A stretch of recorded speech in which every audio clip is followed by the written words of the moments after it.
Okay जी, ready है कुत्सिया? बिल्कुल। Okay, क्या कुत्सिया की शूट चल रही थी, हटाइए, और वो शॉपिंग करने चले गई?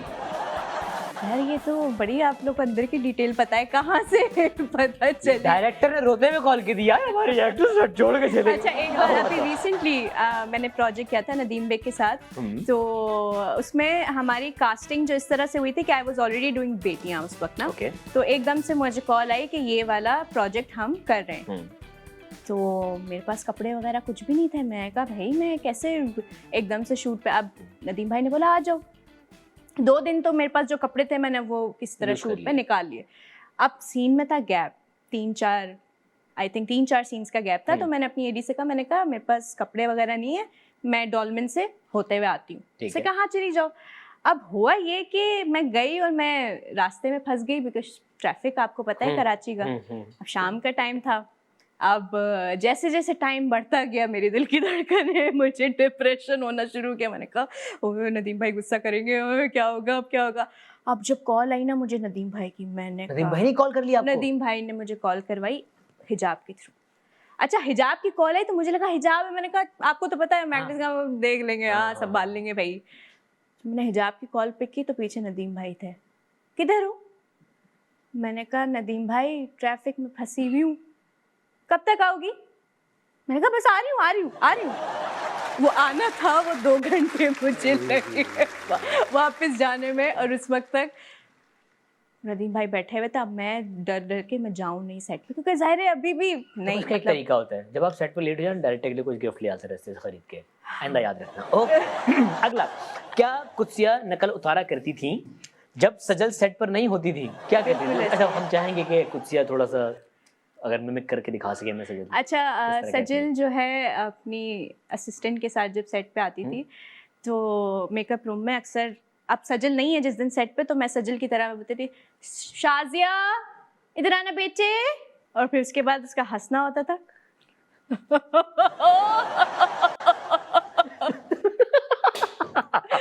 अल्लाह, बिल्कुल ऐसे ही। वाह यार, वेरी गुड यार। ओके।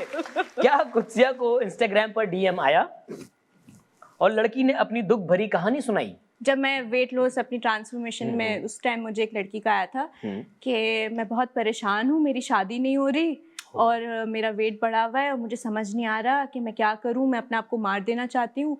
बहुत डार्क उसका मैसेज था ना। मैं परेशान हो गई।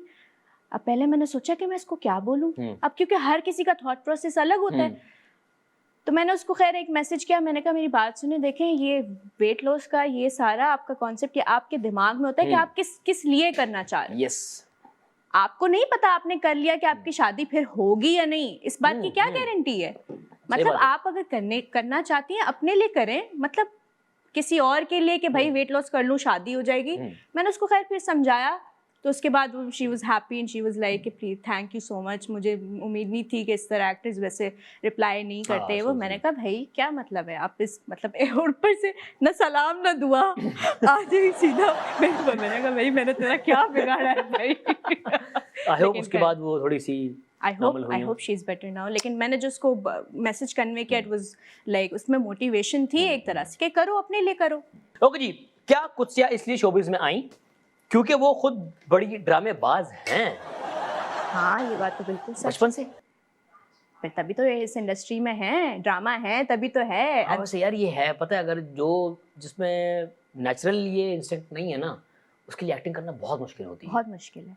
और मुझे लगता है जैसे जैसे आप बढ़ते जाते हो ना, आप एक्सपोजर करते जाते हो, आप और समझ ही नहीं आता कि आप कहाँ से क्या क्या चीजें कर सकते हो। यस। कभी कभी मैं सोचती हूँ, फिर मैं हमेशा कंफ्यूज रहती हूँ कि पता नहीं ये मैं ही हूँ।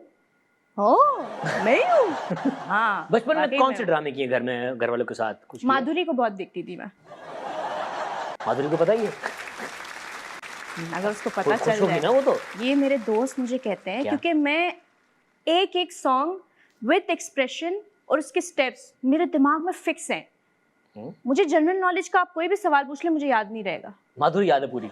माधुरी के सॉन्ग्स और उसके एक्सप्रेशंस और इसके स्टेप्स। वाह वाह वाह। इसके ऊपर जॉन इलिया साहब ने क्या खूब कहा है, अगर आप कहें तो इरशाद फरमा दें। बिल्कुल इरशाद फरमा। तुम मुझे याद अब नहीं आते, तुम मुझे याद अब नहीं आते, तुम मुझे याद हो गए हो अब। आय हाय हाय तो हाय, इनको बिल्कुल माधुरी ऐसा याद हो गई है। ही। बिल्कुल ऐसा ही है।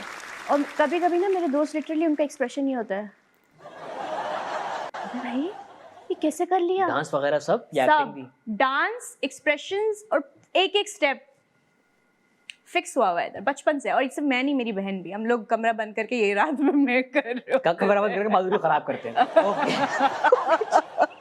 ओके जी, अगला, क्या कुत्सिया को मामा ने कहा शोबिस छोड़ दो, 10 साल बाद कोई कास्ट नहीं करेगा? अम्मा, मुझे पता है, अब तो पता है अम्मा अब्बा पुराने जमाने के पुराने ख्यालात के कहते हैं कि 10 साल बाद जब तुम ऐसी नहीं रहोगी तो कोई और आ जाएगा। मैंने कहा कोई और तो आएगा ही, जाहिर सी बात है, मैं हम भी तो भी किसी तो को क्या आए करूंगी हैं, फिर? हम भी तो आए हैं। मैंने कहा इतनी आसानी से तो नहीं जाएंगे हम, 10 साल तो नहीं, कम से कम अच्छा खासा टाइम निकाल के फिर जाएंगे। लेकिन नहीं, काफ़ी अब चेंज हो गया उनका माइंडसेट। अब वो देखती हैं जब ड्रामे में काम मेरा देखती हैं तो अब वो कहती हैं कि नहीं शाबाश मेरे बच्चे, लगे रहो।